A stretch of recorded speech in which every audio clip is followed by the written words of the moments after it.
franktalks.com. This program does not represent the views of this station and may be considered offensive to some listeners. This program may contain mature subject matter, including frank discussions of controversial topics. It is intended for mature, open-minded audiences. Discretion is highly advised. This program is entirely independently produced by and is copyrighted by Frank 2005. It is broadcast here under license.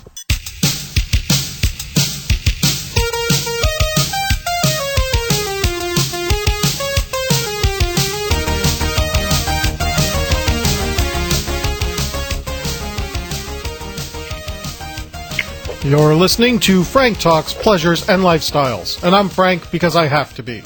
On today's show, we're talking to a gentleman by the name of Michael. He's also known as the Dating Wizard. He was featured at the 2006 Cliffs List Convention, and he was also a local Toronto seduction guru involved with the Toronto Sun's Get a Relationship Challenge, and he'll be talking about that a little bit later on in the show. Frank Talks welcomes Michael, the Dating Wizard. Hello, Michael. Hello, thank you. All right, let's go in with our very first question. Where were you born? And tell me everything that happened to you while you were growing up that eventually led you to becoming a seduction guru. Okay, I was born right here in Toronto, and I grew up really conservative, and probably not that different from a lot of kids, but my parents they came from Eastern Europe, and it's a very strict type of attitude, and the idea was, we came here, so try to do something with your life, because, it wasn't so easy where we came from. And so basically I just focused on my schoolwork, went to an all-boys school, and thought that's just the way it is. I didn't really start thinking about girls, obviously, until, 11, 12, 13. But around that age, I started thinking to myself, there's something here that I would really love to get closer to, and I wasn't even allowed to. So what had happened was, slowly, I started to realize that I was going to have to get away from the kind of group and friends in school that I was in. And when I was about 17, I switched from a private school, very conservative, not co-ed, to public school for the first time. And up until that very point in time, my complete picture of reality with women had come from movies, because I had never really had interactions with girls before. I didn't even think that there was such a thing as social group pickup. I thought it was like in the movies, James Bond, you go up to the girl, you do something, you say something, and then that's how you get her. I didn't even know that there was any other way of meeting girls, but I didn't really know how to do it. I just figured that there's something about you picking the girl. So from an early age, this was the picture I had. And then in high school, I would go up to a girl that I liked. I didn't really have, my heartbeat would be pounding. I'd be sweating, I'd be pounding, but I would do it, but I just wouldn't do the right thing. And so I would just try harder and harder. I really remember this. I'm sure every guy has this memory too, but there's that one girl in high school that you're just totally crazy about. Anyway, for me, this was completely true.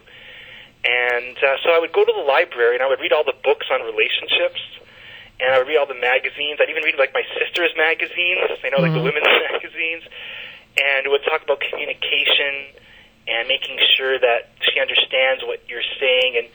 And I would hear how girls would talk about, especially this girl, how most guys are jerks.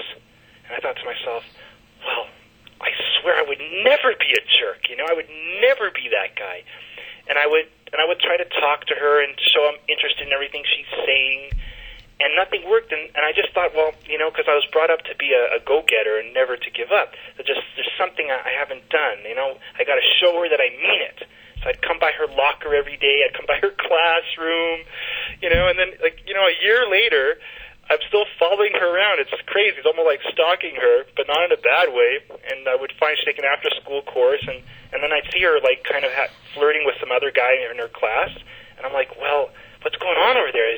Could it be she's interested in some other guy, even though I'm there? No, it can't be, Anyway, fast forward, that was a horrible experience for me. It was really one of the worst experiences of my life. I was obsessed with this one girl for about 3 years. Mm-hmm. I can totally relate. I know exactly where you're coming from. A lot of us have had that past as well. Yeah, it was really, really bad. And then I went to university thinking, I really wasn't over the high school chick, but I figured, okay, it's university, and I thought, okay, time for a fresh start, And I remember being in this natural science class right here in Toronto, a university called York University, and sitting in the back of the class in the first year where it's a humongous class, hundreds and hundreds of students. So I can literally check out every girl in the entire lecture hall. And I thought to myself, and I finally saw this one chick near the front of the class, and I thought, man, she is beautiful. And I thought, hey, maybe it's possible that I can finally be rescued from that other chick because this chick is so good. And again, I didn't have a problem approaching, my heart's pounding. I went up to her right after class. I remember thinking to myself, this is the only way that I'll ever get anywhere. I got to go up to them and talk. And I went up to her and I go hi, I was sitting all the way in the back, and I just you're amazing. I swear, it was almost word for word, something like that. And, hey, look, it was better than doing nothing. She goes, oh, hi, I'm Julie. And she kind of, shakes my hand. And I'm like, I don't know, what do you do next? And I would keep on talking to her after school or after class, trying to make conversation, rapport. Hey, so what do you think of that teacher? And it seemed to be going, not too bad. But then, 7 months later, or 8 months later, when the year is over, I get a note from her saying, hi, I didn't mean to lead you on, but I'm actually getting married to so-and-so. So I'm laughing now. Again, it was horrible at the time. But it was just a really rough upbringing. I really was not great with girls, to put it mildly. I want to make an observation here. It sounds like, and you know what, I'm going to form this in the form of a question. When did you get your first official date? My first official, well, I think the big question there is a date with a girl that I actually liked. Yeah. Or a date. Okay, both. Yeah. So I remember, back in the high school thing, when I was thinking to myself, well, it's never going to pan out with this chick, so maybe everyone keeps on telling me, you got to move on, you got to move on. So I'm like I didn't feel like it because I wasn't attracted to any other chick. But I felt, okay, maybe if I try it, I'll feel it. So I went to this barbecue. It's kind of a university barbecue. Before the first year of university started, the students had sent out an email about some barbecue. And I went to the thing, and there was a chick there. But I didn't think she was nearly as great as the one that I was crazy about. But I felt, she wasn't bad. And the funny thing is I guess because, I don't know, maybe a combination of the fact that I was not thinking she was the greatest thing, so I was more relaxed, or maybe she wasn't so good at the game. Anyway, I got her number and everything. I remember going out with her, and a lot of guys that around me were saying, hey, she's really cute. And I'm thinking, the funny thing is, I just didn't feel it for her. I felt a bit of the sexual chemistry, but I didn't feel anything close to what I'd felt for that other girl. And so, there's no fun in being with a girl that you don't actually feel attracted to, no matter what every other guy says. All right, and then tell me about your first date. How old were you when you finally got your first date with a girl you were attracted to? Okay, that probably happened when I was 24 or 25. And she was actually just turning 18. She was 17, turning 18. Which for me, in many ways, I felt kind of like I had missed out on all that entire part of my life. So the age part, didn't bother me at all. I actually thought it was kind of cool. And the funniest thing is, I started to do some of the right things, and it wasn't a coincidence that I had got her, because after going through all that stuff from beforehand, one thing I had realized was helping a girl with her homework will not get her attracted to you. Being there for her all the time, in and of itself, will not attract her to you. So I felt almost like I had been used, because I was so good to this other girl back in high school, and she had used me so badly, although I acknowledge that I had totally opened myself up to it, although I was ignorant of the fact, but I was totally inviting all the abuse. So what had happened was, I met this new girl on the bus. She was getting off the bus. I kind of started a bit of a conversation with her, and then luckily enough, a couple of days later, I bumped into her again at a fitness center. And she was with her friend walking in, and I continued the conversation with her. And I remember thinking to myself, the most important lesson I had learned from the past was don't think that just because she's beautiful that she's somehow a better person. I know that might sound really obvious, but I think what happens is guys forget it when it happens to them. And the reason why is we want to believe what we're feeling emotionally. So we feel she's beautiful, and we just can't help but think, therefore, she's probably a good person.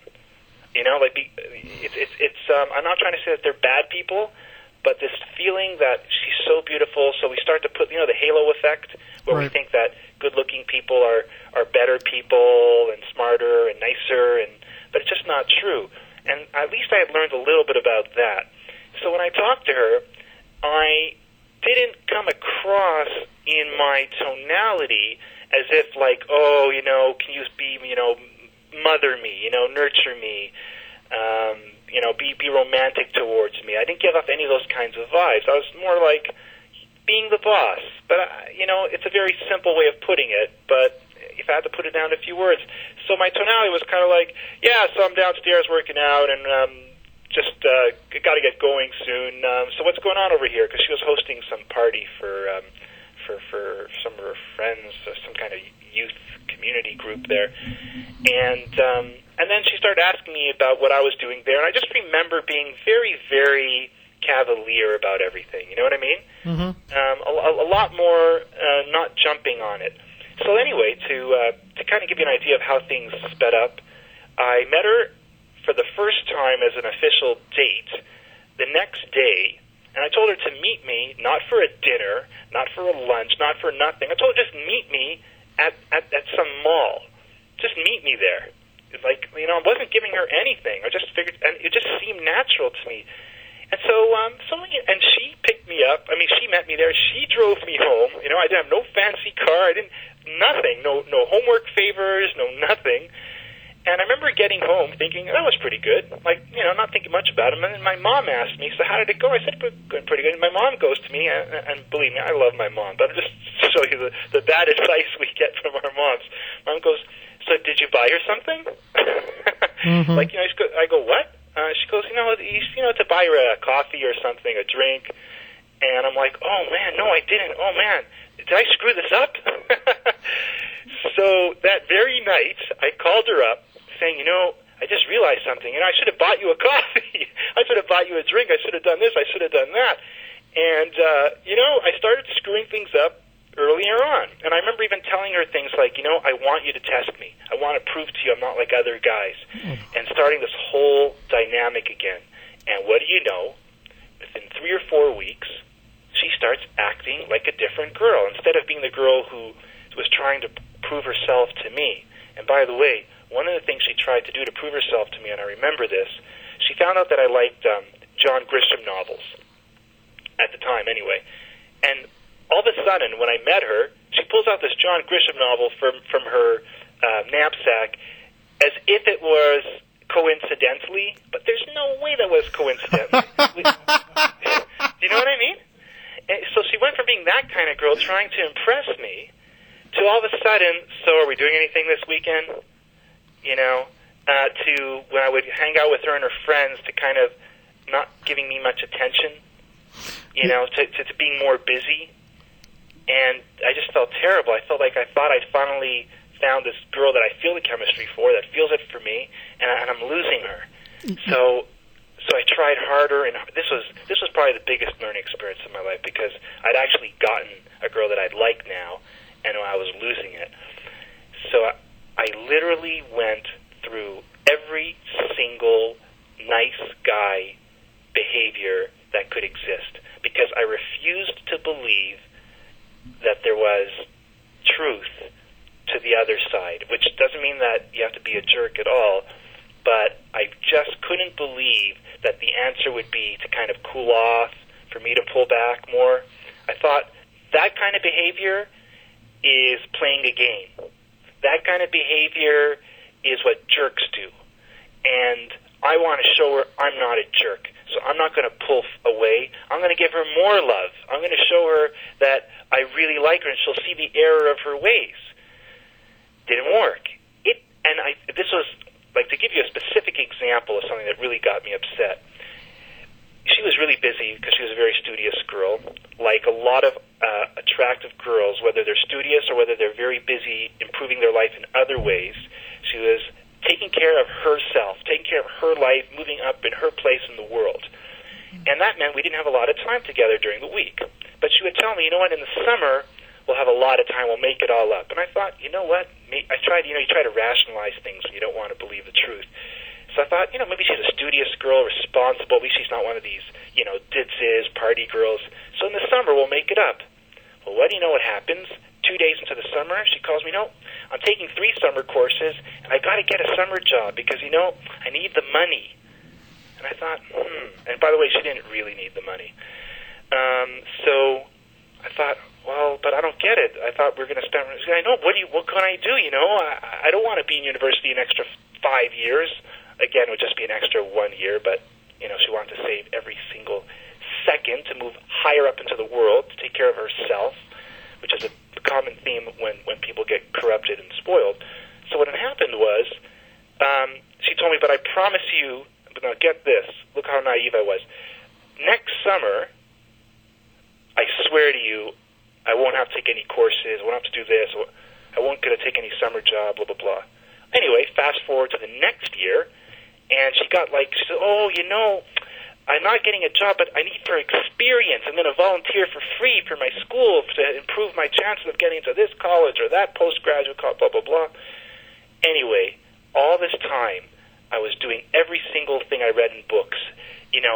Women are from Mars, men are from Mars, women are from Venus.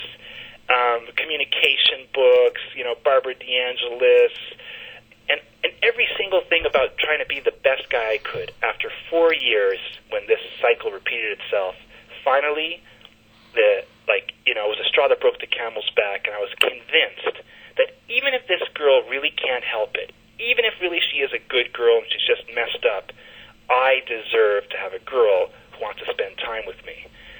And because I still refused to play games, what I did was I said, I don't hate you, but this is over. And because I don't believe in false threats and playing games, I really mean it.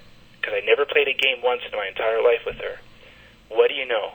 I swear to the living Lord, the next, not the next day actually, but 2 or 3 days later, because probably she didn't believe it was real. She probably figured there's no way this guy means it. He's gonna bend, right? He's gonna crumble. My phone starts ringing off the hook. My email starts getting flooded with messages. I really want to spend time with you, and also she bought me this book of this because she knew I liked James Cameron, and she bought me the story because she did all these things, these thoughtful things. She showed up at my house. In fact, she showed up wherever I went, 24/7. So she became your stalker. She became my stalker. And you know what? Some guys would say, hey, that's great, you got the power back. It wasn't great at all. Because what it had done was, the only thing that kept me feeling somewhat okay, in dignity-wise, was I figured she couldn't help it. All this time, she really was the kind of girl that didn't need that type of connection, didn't need that type of guy, didn't need that kind of, relationship. But now that I saw she was able to spend all the time in the world, she was able to be super nice, able to do every single last thing that I'd ever wanted, I realized it wasn't because she couldn't do it. It wasn't because she didn't know where to buy a Hallmark card, which is something she actually told me. She wasn't sure where to buy a card. Because I once told her, why don't you ever do something, some sign, that you give a damn. She said, well, I don't get it. Where do you buy those cards? Oh, jeez. So that kind of that lit the fire. Because what it did was it proved to me that a human being and a beautiful, innocent-looking girl could very, very well control every single aspect of her behavior. She could treat you like gold. And the only thing separating her from being that sweet girl and being the monster from hell is the fact that she didn't value that guy that she was with, because she didn't value me. And the only time she felt the value was when she had to experience the loss. Because all that time, she didn't need the relationship. Why? Because she had the validation. because she felt worth a lot because she knew she had me. And when I seriously pulled out, all of a sudden that validation, there was like a vacuum. And what kind of guy is going to be that good to her? Nobody. I mean, nobody in his right mind would do that. So this started me on the path towards realizing that there's a lot I needed to learn. And by the way, ultimately I realized that it's not about being a jerk either. And it is about finding the right person too. However, even if you're with a saint, there's so much to understand about this whole field. And it really is about finding the right balance between giving her the right emotions so that the chemistry is strong and she really wants you, and not getting into the land of abuse. And I think a woman who's high self-esteem doesn't need to be abused in order to appreciate that she's with a good guy. I got about 3 comments to make on everything you've said just before we go to commercial. Yes. The first comment is that it sounds like you come from a place of pain, and that's something that I can relate to wholeheartedly. The second comment I want to make, and this is something that in my book, Everything Out of Her Mouth is a Test, it's the idea that a woman, when she is a mother, will not give advice to her male children so that he becomes the type of man that she herself would be attracted to. She raises her male children to be her ideal husband. Right. And every time a guy listens to that, he ends up doing the same behaviors that generally turn women off. Especially in our society today, where men and women are living in a different dynamic than in the quote-unquote good old days. Absolutely. And the third thing I want to mention is how the same woman, when she perceives a certain value in a man, will completely modify her behavior so that it doesn't matter what her rules were. It doesn't matter what her social norms were. Right. When she's with a guy who either doesn't count, meaning those rules that she's used to don't apply, or when he displays an above or higher than average level of value, she will conform. She will follow the frame. She will be led. She will be willing to adopt any new set of behaviors in order to keep that man of high value. That's right. And I can totally relate to everything you say. We do have to go to a commercial break. When we come back, we'll be talking a lot more with Michael, the dating wizard, and we'll be talking about going beyond the pickup lines. Here on Frank Talks, Pleasures and Lifestyles. Frank Talks is sponsored in part by the Personalized Symbolic Peacocking Seminar. Guys, do you think that your father has a great sense of style?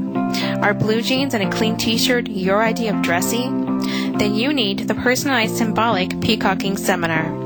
Does 1982 live in your closet? Do you own clothes that have more holes in them than a slice of Swiss cheese? Then you need the Personalized Symbolic Peacocking Seminar. Look at the contents of your closet. If you think that navy blue and dark green are your colorful clothes, then you need the Personalized Symbolic Peacocking Seminar. When you pick up your date for that night out on the town, does she cringe at your wardrobe? If you think that ladies might wonder if you're colorblind, or if your girlfriend has to remind you to wear a clean item of clothing, then you definitely need the Personalized Symbolic Peacocking Seminar. The Personalized Symbolic Peacocking Seminar and telephone consultations, only available at franktalks.com.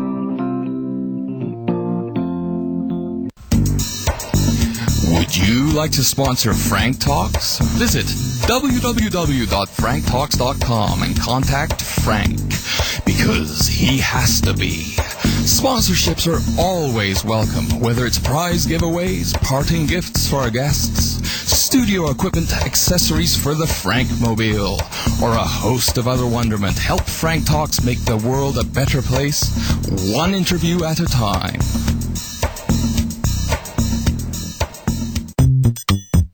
Frank Talks is sponsored in part by Everything Out of Her Mouth is a Test, a man's guide to the emotional needs of women. Ladies, does your man squash your inner vixen? When you ask him to repeat what you have just said to him, does he look at you like a deer caught in the headlights? Does he think that leaving the game on while you talk to him is a good idea? Is his favorite phrase, "Yes, dear, you are absolutely right"? Does wife or girlfriend mean boring and dull to him? Ladies, don't you wish that he knows what you mean when you ask him if you look fat? Then you need to buy him the book Everything Out of Her Mouth is a Test, a man's guide to the emotional needs of women. On sale now at franktalks.com.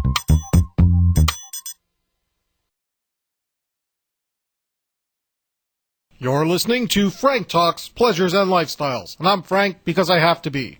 In studio with Michael, the dating wizard. How you doing there, Michael? I'm good, thank you. All right, just before we left for our last commercial break, we talked about the idea of going beyond the pickup line. Yes. Michael, what are your thoughts on the concept of going beyond the pickup line?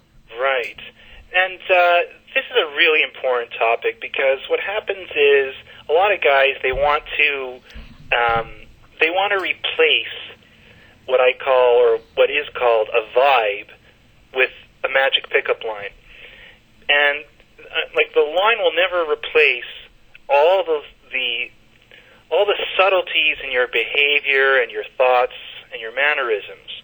And the thing is that even though you can't establish the most powerful vibe overnight, it's worth developing that vibe, even if it takes you a few weeks, a few months, because that is going to come across so much more powerful than even the best pickup line that doesn't also have the vibe behind it. And so what do I mean by the vibe?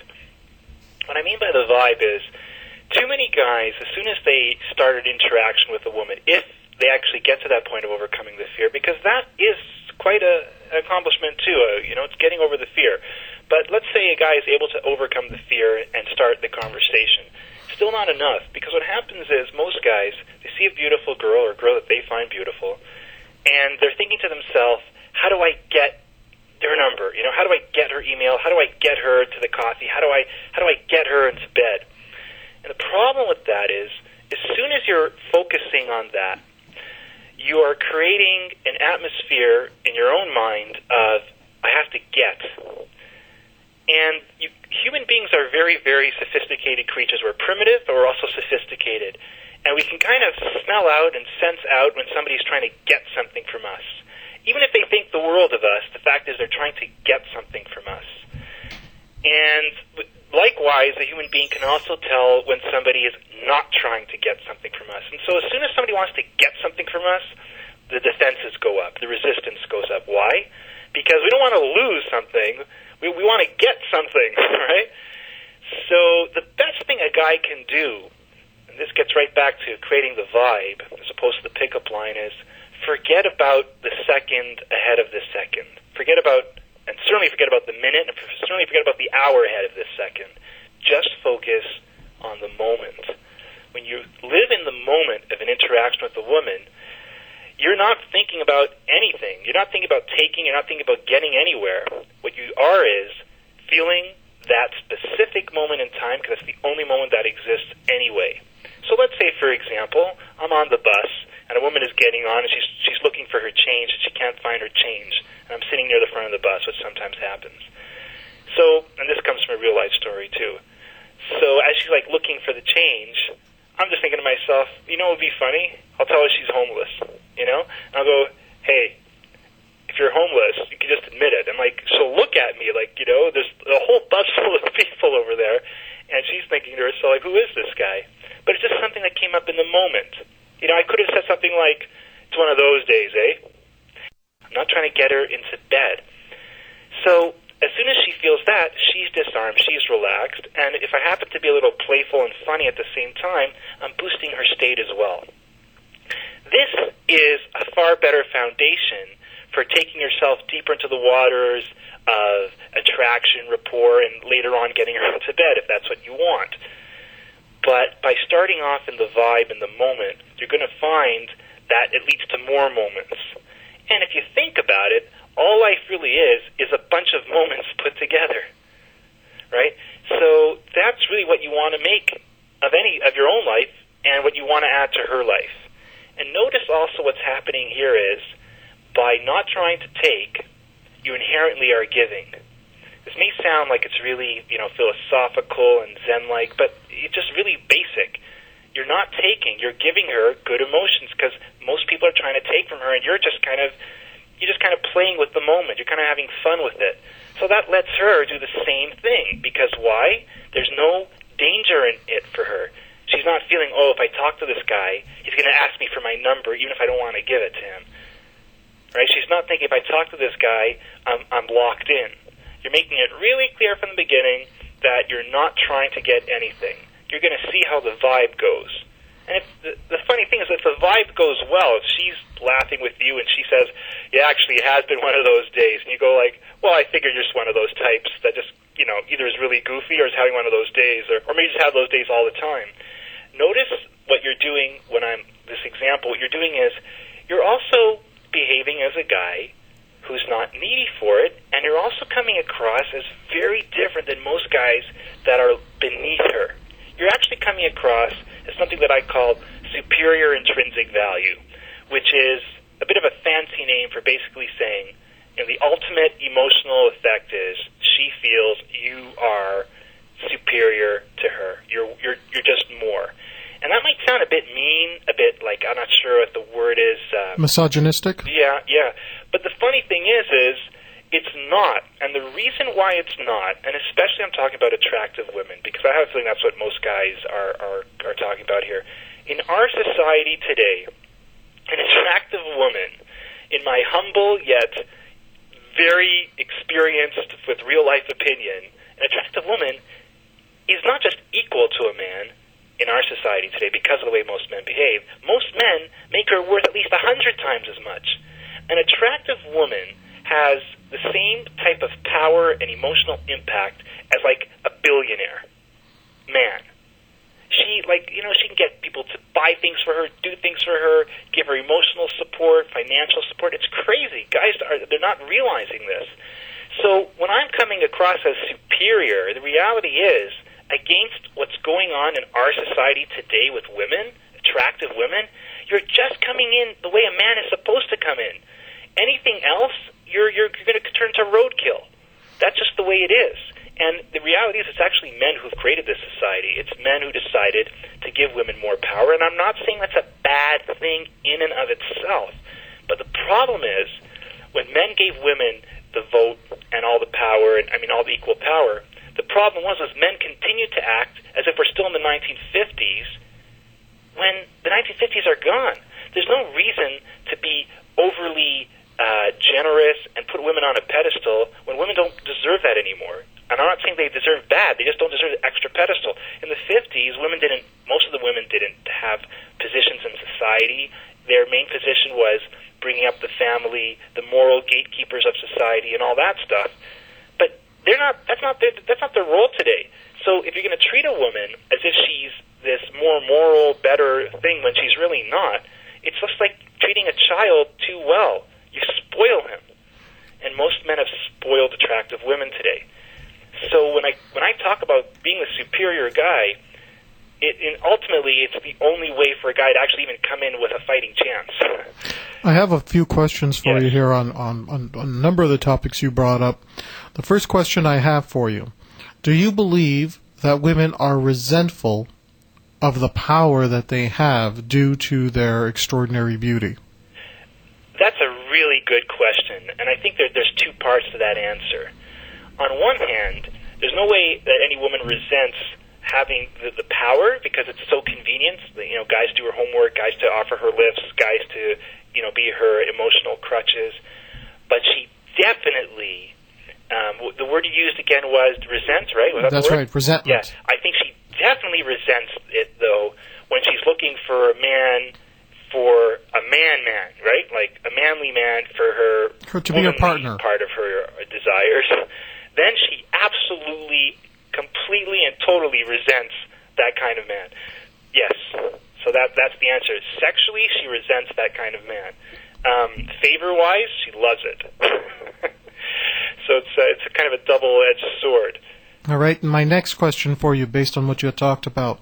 You talked about vibing versus the pickup line. Right. So this is just a quick question here. If somebody has a half-decent pickup line and a very decent vibe, will that combination beat out the best pickup line with a little vibe?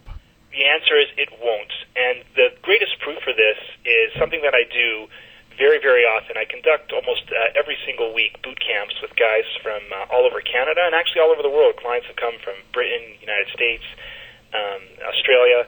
And anyway, what happens is to prove the answer to this question, I've done things so outrageous as my words or material are perfect, in the words of quote-unquote perfect line, that are absolutely not the perfect line at all, and it went amazing. I'll give you a perfect example. I was at a club, and to prove to my client, who was out for the first time at a, doing pickup, at a busy outside patio at the club, and I start barking at this woman who is around like 6 or 7 feet away. And I go, ruff, ruff, ruff. And she's like, she gives me this look, and she goes, did you just bark at me? And I'm like, yep, I was just barking at you. And I even said the following words, I go, and that's just to prove that body language is 97% of communication. So she comes right up to me. Can I say the F word here? Actually... Okay, I won't say it. Thanks. So she goes, well then, F you, right? Because she gets it. She's understanding exactly my vibe is. So I playfully go back, no, F you. And we're like 1 millimeter away from each other's nose. We're like, no, F you. And we're like doing this playfully, totally. The communication being sent back and forth, it's complete vibing. So this whole conversation so far has consisted of a bark and saying F you to each other in a way that really is communicating, I like this, you're fun, you're not kissing my butt, but you are at the same time not being a jerk about it either. You're just creating the right amount of sexual tension so that she could appreciate it when we do explode, we do touch. Do you know what I mean? And my client was like, it was such a massive eye-opener for him. So the answer is definitely the best vibe will beat out just a mediocre vibe with the best pickup line. And that doesn't mean that I don't also have some really cool lines to say that happens to sometimes fall into the perfect scenario, but it's just icing on the cake. And the reason, again, is when you're in the vibe, not only does your tonality express so much about you, like your voice says whether you're feeling playful, whether you're feeling nervous, whether you're feeling secure, but also when you focus on this, your mind becomes able to access the coolest, funniest, wittiest, most courageous, most witty parts of your personality, because you yourself are focusing on your own vibe. Our brains are very, very sophisticated mechanisms. So by getting ourselves into state, we're going to actually come up with good lines too, as opposed to going the other way around and trying to come with the perfect line and then trying to get into state. I gotta ask you this question. Yeah. Now, we're going to be going to a commercial break, but I'm going to give you this question now, so you're going to have a few minutes to think about it. Okay. One of the reasons guys love learning pickup lines is that it's easier.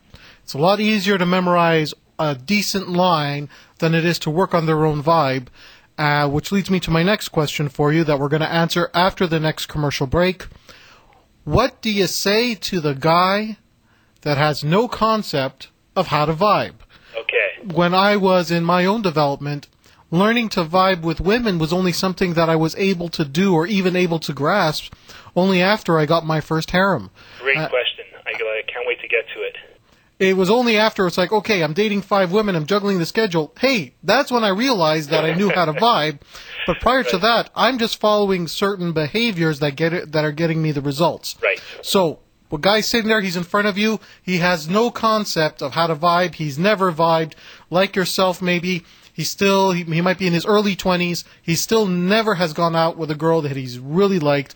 What do you say to him about learning how to vibe from Michael the Dating Wizard? And we'll have his answer about how guys can develop their own sense of vibe right after this.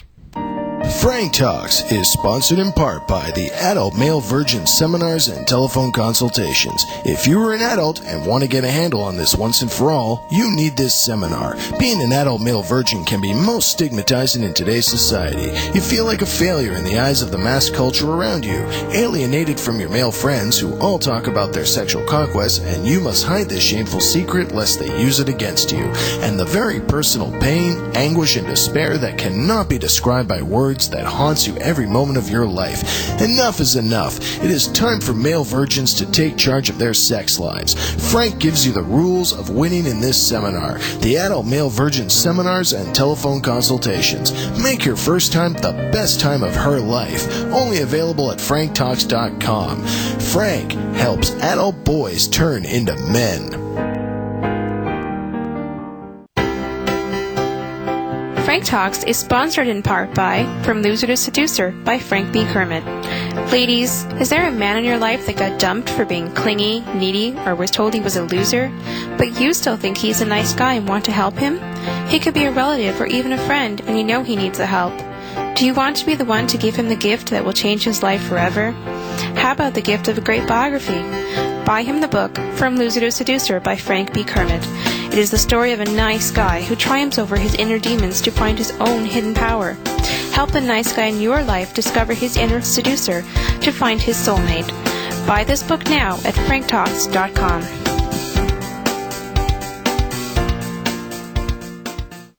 Frank Talks is sponsored in part by Everything Out of Her Mouth is a Test, a man's guide to the emotional needs of women. What would your life be like if you knew exactly what to say and do with women? Learn how to handle women's tests by addressing her emotional needs. By this, you create the type of attraction that will make her see you as the one. This book is a guide for men to understand exactly what a woman means when she speaks. Is that worth changing your life forever? Buy this book at franktalks.com now.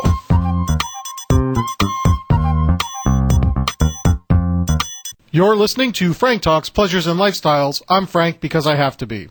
We're in studio with Michael, the dating wizard. How you doing there, Michael? I'm good. I really appreciate the vibe here. It's really great. I'm glad you do. Now, before the last commercial break, I had posed a very important question to Michael. What do you say to the guy who's never been able to vibe with women, has no concept what his own vibe is, doesn't know where to start, has no experience, and is now required to use that instead of the all-too-easy pickup line? Michael, what do you say to that? Okay, so this is like a lot of things in life, where they ask you, is the answer A, B, C, or D? And it's like, or all of the above. So it's going to be all of the above. So let me give a few steps over here. One of the first things before getting vibe is to just to get a picture of reality. Because if a guy has the wrong map, the wrong picture of what even is going on in the first place, it's like speaking the wrong language. So, if I'm speaking the wrong language, it's just not going to get through. And so what I mean by that is, the guy has to get the fact that women don't like pushover men, okay? They don't like jerk-offs either, but they really don't like pushover men. See, a guy's got to get that through his brainwashed, conditioned past, which means if he sees a girl anywhere, he's going to go up and talk to her. Like, forget the, excuse me, may I, can I, do you think it's okay if I talk to you vibe. You know what I mean? All those thoughts have to be obliterated. So even though he may feel like he wants to do that, he's got to realize that won't work. Right there is just the beginning of something that will help him with his vibe. The other thing is, and I want to bring this up too, because to give balance, being in a good mood is really important. It's not the whole game. But let me just give a quick example right here. And that is, let's say I'm about to say, the apple is red. So I can say that in an upbeat tone. Hey, the apple is red. But it's not dominant. But it's better than being bitter. So let's say I want to add a layer of dominance. The apple is red. Okay? Now I want to add a bit of playfulness. The apple is red. And a bit of sensuality to it. The apple is red. Just from that alone, from your voice alone, a woman can tell a ton of information about you. So a guy needs to learn to focus on his voice. He needs to learn to focus not on necessarily sounding like Barry Manilow, but on thinking about, am I projecting good things through my voice? He's got to start doing that. If it means going in front of the mirror and practicing, that's good. Talking to a tape recorder, that's good. Because it's not just about the fact that it sounds good. It's about the fact that when you are talking this way, you will start to feel good too. Because our physiology, in other words, our state using our voice, the way we're holding ourselves, standing up straight, actually affects the way that we feel. And that includes the way that we're talking, the way that we use our voice. So a guy's got to start to do this. He's going to go out. He has no clue of vibe. Okay, listen to your own voice, I tell a guy. Now, talking to a tape recorder, does that sound like a guy who's sexual, dominant, and playful? If not, go back and do it again. So this, too, will help him with his vibe. A third thing that will really help him with his vibe, this is huge. He doesn't have to go out and pick up women tonight, but go out with a guy who does. You know, just he can keep his mouth shut, zipped up if he wants us to worry about any rejection whatsoever. Look at what's going on. Notice what a real successful conversation looks like, and notice that it's not about the magic pickup line, right? Notice what's going on emotionally. Notice how the guy calibrates so that he's getting the girl laughing or getting the girl excited, getting the girl interested by the things that he's talking about, which is a huge topic in itself, but also how he's calibrating so that if he offended her, he knows how to kind of bring it back a little without coming across as a pushover, and how he knows how to kind of juice it up a little. So, you know, a great interaction is not like a drag race. It's more like the Indy 5, you know, it's more like Formula 1, you know, where you have all kinds of twists and turns. That's what's a good interaction was with. It's gonna go in different directions. You're gonna have to learn to flow with it, you know. You gotta read what's going on. You gotta pay attention to the moment. You gotta feel the emotions of the moment. So don't think of this as, I gotta go in there and, you know, do cartwheels.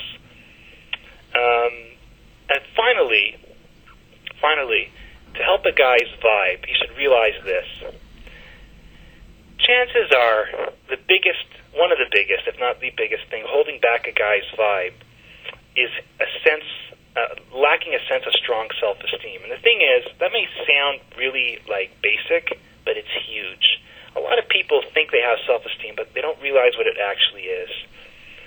And what that is if a guy is feeling really needy for a girl, even if he hasn't had a girl in, like, forever, a guy's got to realize that reality is a girl will make you feel good in the beginning if you haven't had her before. But after a while, we'll start to realize it's not such a big deal. It's just a part of life. And most importantly, it's not the part of life that should be your basis for your self-esteem. And it's not necessary for your self-esteem. I would say it's a good part of a basic balanced life, but it's not any more necessary for your self-esteem than anything else is. We just think it is, which is why so many guys get depressed about it. So a guy's got to learn to start conditioning his mind and his behaviors and his beliefs to allow himself to feel good without a woman. When you can feel good about yourself without having a woman's approval and without having a woman do anything for you, you're going to walk into an interaction with a woman way more ahead of the game than most other guys starting out. So how do you do this? Well, for one thing, the thoughts that are going into your mind, that are being fed into your mind by the media and by the music that you're listening to, will affect your emotions and your sense of self-esteem. If you listen to music about guys crying over some girl, you know, the first thing a guy will do is picture himself in that role, but for all he knows, the guy who wrote the song, maybe he was a jerk and he got the girl and then the girl left because he was a jerk. It has nothing to do with the guy being some great guy and he lost the girl. Now the appropriate thing that he really should do is cry for her. You know, I remember growing up in the 80s and early 90s, hearing so many pathetic songs where the guy is all sad over some girl, and you start to think this is actually the right kind of behavior to have. Meanwhile, the right kind of behavior to have is like, okay, fine, you know, it doesn't have to be thrilled about it for when after a breakup happens or a girl rejects you or whatever, but move on. You know, 2 days from now, you can meet a new girl and have a great life with girls, and then you realize that was what I was basing all my self-esteem on, this thing that's really not a big deal to begin with. So learn to be able to walk into a conversation, walk into an interaction, and realize that this is not going to make or break your self-esteem. It may enhance it, but it's not going to make it. And this can be done. It's not some kind of theoretical, impossible thing. When you start taking responsibility for your own emotions, no one is perfect at this, but there's a huge, huge distance between nothing and perfection, and most guys stay at nothing. So learning to take responsibility for their emotions is a huge, huge thing. If a guy's starting to feel down about something, go for a run. Go call a good friend. Go watch something funny. Take responsibility for your emotional states, because it's a really big thing that improves your vibe when you go into your interaction with a woman. A woman can sense that you're pretty content with yourself. You're a pretty happy guy. I don't mean happy like you're on marijuana or something. You're just satisfied, content, comfortable in your own skin. It's a very attractive thing. In fact, it's very impressive because, to be honest, most women don't have that. Hear, hear. Michael, we got about 3 minutes to go. This is a time to do any commercial plugs you want. Just give me your website and whatever products we can find there. Got 3 minutes. Thank you. So this is the real thing. I take guys out, clubs, bars, bookstores, coffee shops, for real. Take them out, teach them how it's done, how the pickup is done. They're looking for types of girls that are sophisticated. They're looking for party girls, whatever that is. I can show you the guys where to find those type of girls, how to meet them, and what to do. And it's a boot camp, takes place over 3 days. Every single thing about the game will be taught to the guys in a way that is even ethically upright, no manipulation required. And I also have a CD set, highly comprehensive set of CDs that'll take guys teach them everything from inner game to the best kind of things to do in certain situations, to the best fashion tips, to how to open up a girl in any situation. And if guys are just trying to get out and get started, I have an ebook available on my site that'll teach them the foundation. And the name of the website is www.TheDatingWizard.com. And it's important to look up the Dating Wizard because it's TheDatingWizard.com. So when you say you're talking THE, datingwizard.com? That's right. All right, so all of you listening, be sure to go visit www.thedatingwizard.com. Michael, it's been absolutely great having you on the show. There's so many more questions I would have wanted to ask you. Unfortunately, we've run out of time, but we do invite you back on a future show. Well, thank you very much. I look forward to that. All right, take care, Michael. You too. All right, you're listening to Frank Talks Pleasures and Lifestyles. I've been Frank with you. You've been Frank with me. Good night, everybody. Frank Talks is sponsored in part by Everything Out of Her Mouth is a Test, a man's guide to the emotional needs of women. Ladies, do you want the man in your life to understand you on your level? Do you want your man to be able to listen to and address all of your emotional needs? Show him how much you really want your relationship to be the best it can be. Everything Out of Her Mouth is a Test makes the perfect gift. The book, written by a man, for men, is endorsed by every woman that reads it. This book is a guide for men to understand exactly what a woman means when she speaks. Is that worth changing your life forever? Buy this book at franktalks.com now.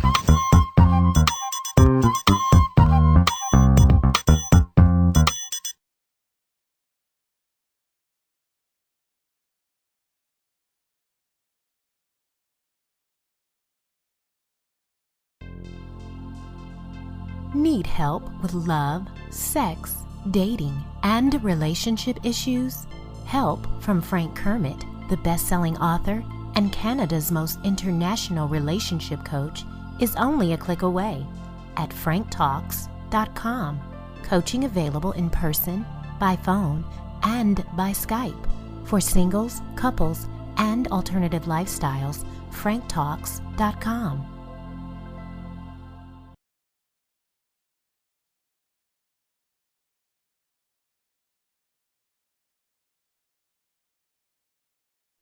Need help with love, sex, dating and relationships? Visit franktalks.com.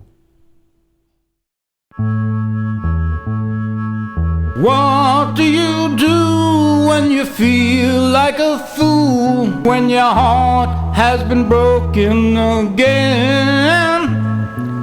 Pick up the phone or get onto Skype and talk on a private session. Yeah, get a little help from Frank Talks.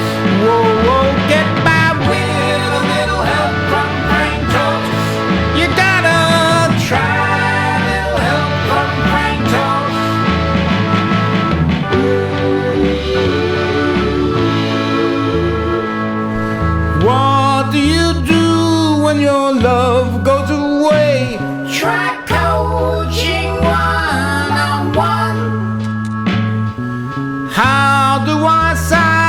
to turn things around. Just sign up at franktalks.com. Yeah, get by with help from Frank Talks.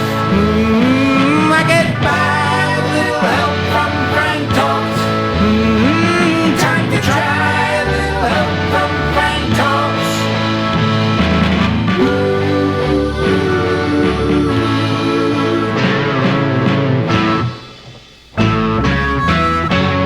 Doesn't cost a lot of money. It's the best rate going around. But it costs a lot of money. Oh, it's worth every cent that you will put down. Yeah. FrankTalks.com. Oh, you got to go to get your help from FrankTalks.com. Yeah, yeah. FrankTalks.com. Would you believe that Frank gets results? Yes, we're certain. Just read the reviews. Frank knows his stuff, and Frank's got the goods. Good love can soon come to you.